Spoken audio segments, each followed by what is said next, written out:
Kitegeera tewali yamwagalira musajja ffenna tuli bawala balungi kitegeera temuza kwagala musajja gwayagaddeko kanaawe kirala ekintu kyasinga okumanya kufumba kitegeera endongo talina nnyo kyagimanyiiko kyandifokasinzeeko kwe kufumba afumbe ololiddeko ku mmere ye sigiryangako era seegomba girya lwaki ate njagaza ki I just love your vibe like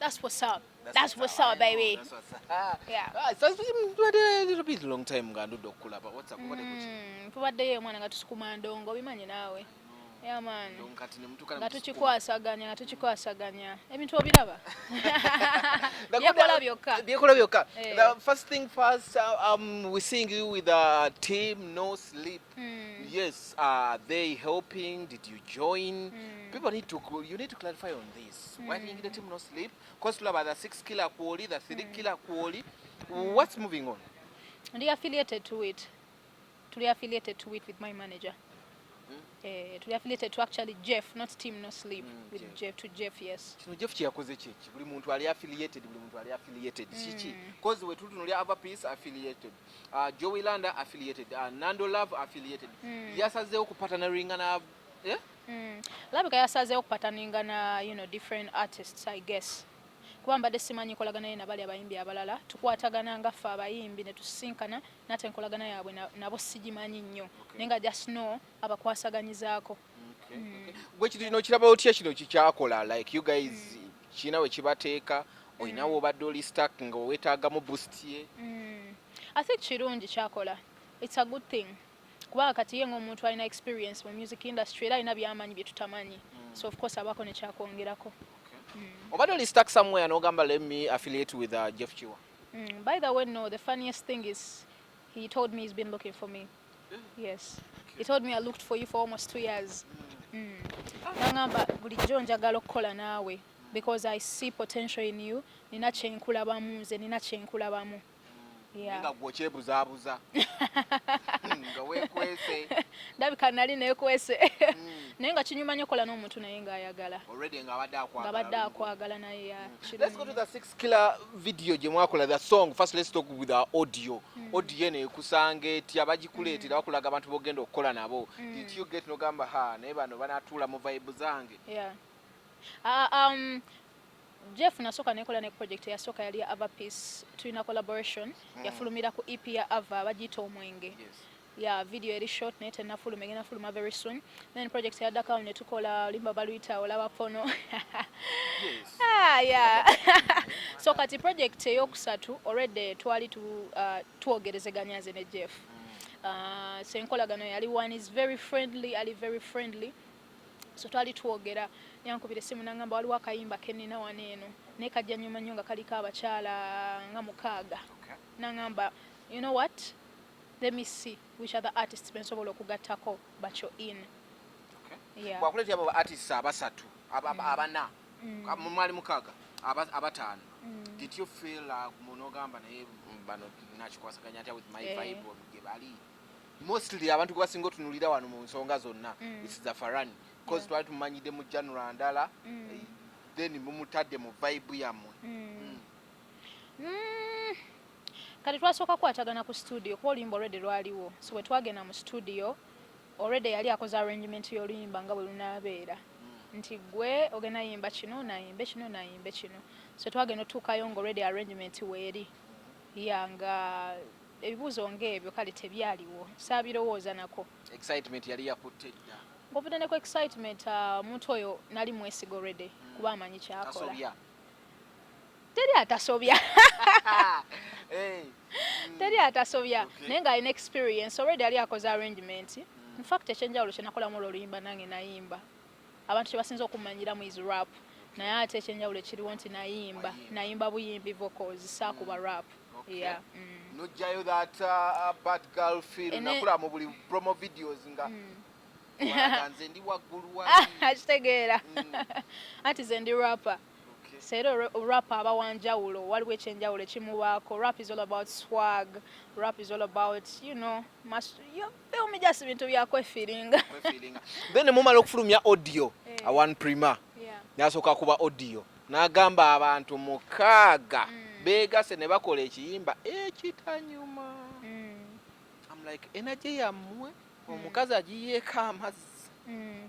Neze ndozo yoddemu yali anoonya attention okitegeera kuba oyo socialite si bwe kiri mu categorizing nga socialite gwe mu categorizing otya kubanga kale ya it is what it is naye ng'oyo omukyala atekwa kuba yali anoonya attention wakati era okusurviving abantu nga osigama nti muyimbi agenda kuyimba luyimba okitegeera tewali amwagalira musajja ffenna tuli bawala balungi okitegeera temusobola kwagala musajja gwayagadde kanaawe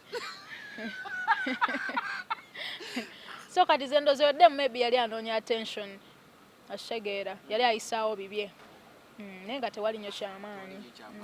Mumuddamu akomawo agenda in details n'agamba abawala abaagwa beegasse n'abawala bambi betulaba nti no badde balina bwesuubi kati nga mu baagwa baagamba mulimu ggwe ne Nina Rose ne mulyoka ate mwagala okusuula abaana abalala. Oba okugamba eki wakala alabika yali ate n'ekirala olwo posts ze nalaba bayongerako awo biposti awo bingi kuba byonna twali tubiraba baali batuweereza zi screenshot abantu yali afeelinga guilty after saying it cause yafuna backlash y'amaanyi okuva eri abantu bwe yakyogera kuba oluyimba lulungi ate n'ekirala ekintu kyasinga okumanya kufumba kitegeere endongo talina nnyo kyagimanyiiko wasinga agimanyi yandibadde bw'osanga alinayo omuyimbi gwagamba nti wuuno managinga okitegeera kyenkugamba naye ye in fact saagala namuwanya obudde ekintu kyandifokasinzeeko kwe kufumba afumbe. Ololiddeko ku mmere ye sigiryangako era seegomba girya. Lwaki? Ate njagaza ki omuntu nono abadde nnyo mu industry mwandi musupportinze ffe nga tatusupportinga lwaki oba osupportinga omuntu atakwagala nawe tokola ki tomwagala takusupportinga tomusupportinga you know that's what's up man. If you given an offer ogende otandika okulya olusaniya lwe free of charge nga waliwo alukusasula nagamba nkutadde ku mwezi ogenda kulya wa Prima Lusaniya leka naawe aleyomba simwesiga mwana olaba sooka okwogera ekintu ng'ekyo ku bantu batamanyi nakumanya ekitegeera yamaani naye nga tetumuwanya obudde oyo manyi bagamba ebitakola ki ebitalina mugaso tokola ki tobiwa mugaso lwaki mba ngumuwa kuba nze nsuubira omukyala ng'oyo okusupportinga abakyala banne ate n'ekirala era atusingako ku bukulu kitegeeza experience gy'alina ku ffe eyinza okuba etusinga so yandibadde mu bulamu ba mu by'okuyimba mu bulamu kati wano tuzze mu bulamu kitegeera waffe tuli bato ku ye yandibadde omukyala ali supportive ng'atusupportinga nga ffe bakyala banne oba batoobe okitegeera mwana naye kati tetumuwa budde tumwesonyiwa oyo ya mukola 6 killer within no minute ate mufulumya 3 killer tugamba bali abalala kiki mwina be mwasuddeko ndaba mugwe Jowiranda ne Avapeace kiki abala mugera mubatema kebi bino ebintu biba bya vibe kati olimba lwatusanga tuli basatu n'engeri gye twalukola munaye lwatusanga tuli basatu kuba twali tuva mu studio in fact nze ne Jeff ne tusisinkana abana babiri nga bava ku interview bombi n'agamba manyi ndi mu vibe tugende mu studio bakitegeera mugenda olupimyangako ekiti waliwo abaagaana okujja ne mukikozesa fujjo ne mubajjako ne mukola basatu. I don't think so simanyi mwana mubijjawo ebyo abitusanga eno naye nga kyekyo ekyaliwo kuba nze nali ne Jeff kola olunaku muba naye empalo anti kisinzira oba ogenda mu studio ng'oluyimba yalulese mugenda ne mukola so kati ne tusisinkana bano babiri bali bava ku interview ne tukiringa mu in fact twali tudda nawaka nagaba mwana ndi mu vibe Jeff yakuze wano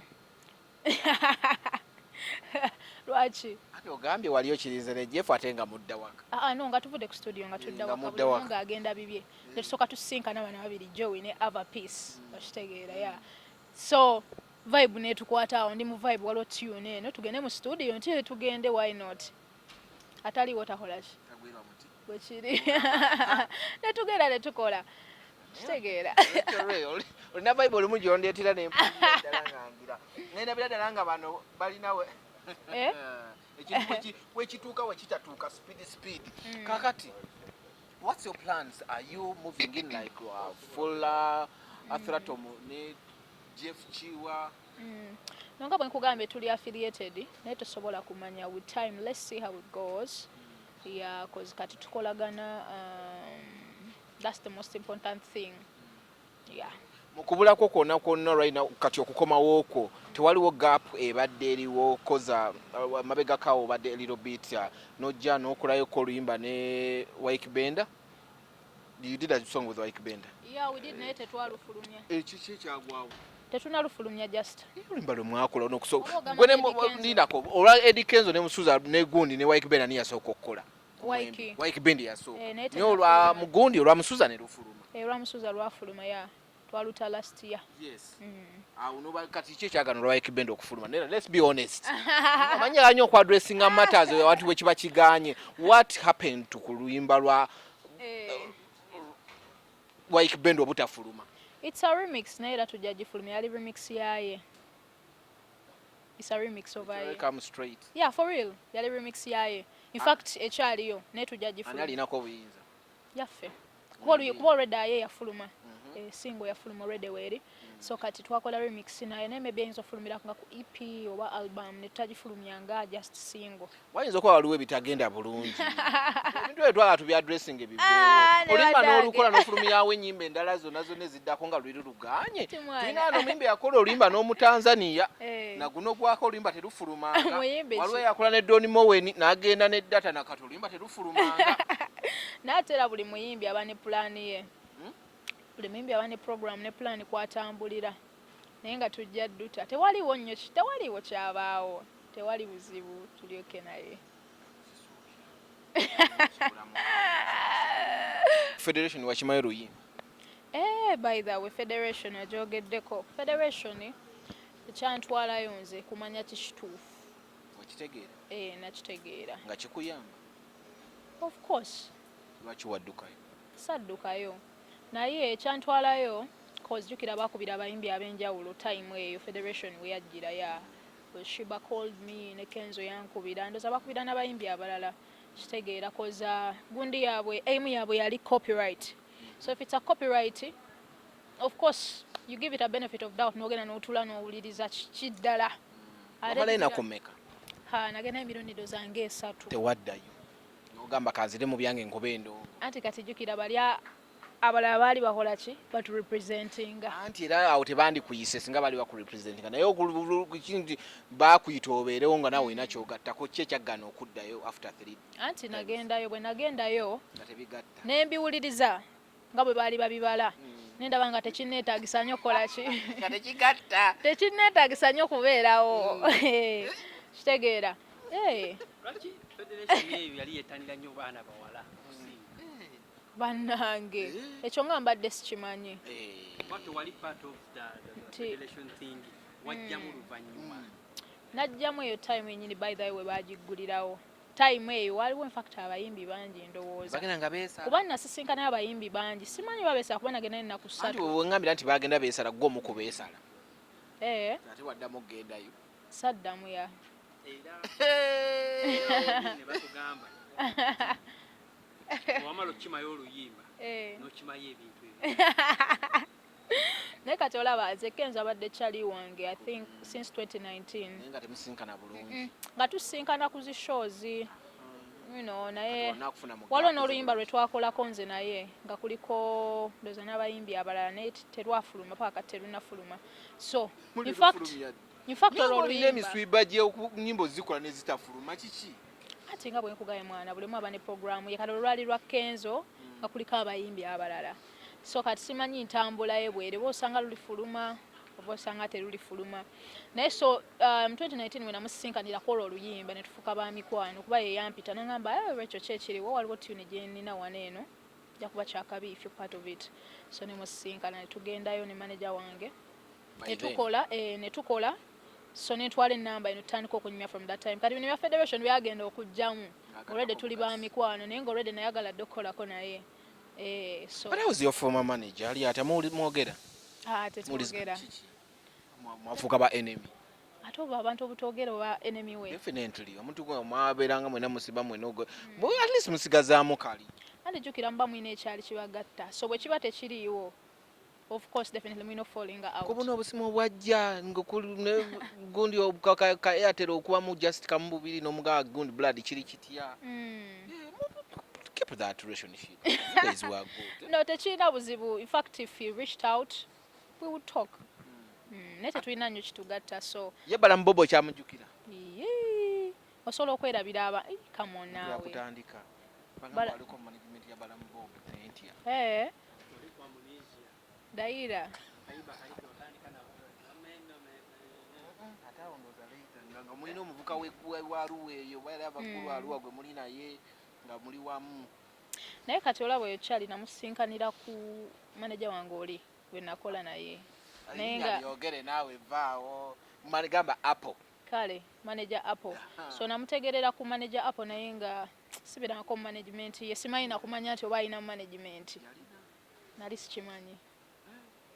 Ebyaddala ebyalaali sina nsonga lwaki nnimbira ku gundi ku kamera. Sikwerabira bala sibirako management ye. Nali simanyi amanaginga n'abayimbi. Oba okujjako nga yakwatagana ne Apple mu ngeri gye nali simanyi. Ekyo nakyo kisoboka kuba omanyi ba manager batera okuzannya emizannyo gyabwe eri ebbali nga togimanyi ng'atambuza emirimu ng'alina byakubalira naye nga gweno ng'omuyimbi okola gugwo. So kisoboka nga balina enkolagana naye. Understand. So tuli ku kiki ekiddako ng'ovuddeko nnyimba ze muli mu kufulumya ina like a bunch, 1 or 2, 3 like that. Gwenga gwena solo projects right now is Tambula. Kati obudde buno I have a brand new song nina single out bagita nja kwabya. Nja kwabya luyimba lwa love. Right.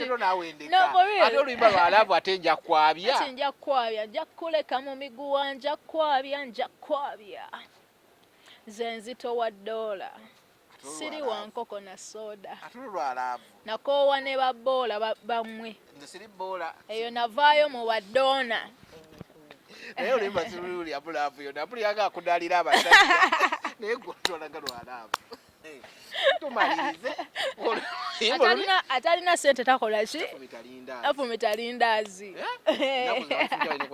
Hey. Ne bana etotegeera. Kishotegeeza. Gwerida. Linda kenda kuzinania gwa mmiguwa Recho. Sirina. Mulo. Kisoboka. Omuwala anyirira bwati. Mutanze nokwasa abakazi obusungu. Abakazi abanyirira nga bangi naye nga mwana bwenga gwobo kyekwasaganyiza kitegeera ate kati nze ni mukazi muyimbi ndi mukozi so osobola okwebeezaawo ng'omuntu. Mubiri wa byokwalampa emitinyo enkima bye biri luddawa. Tumalirize.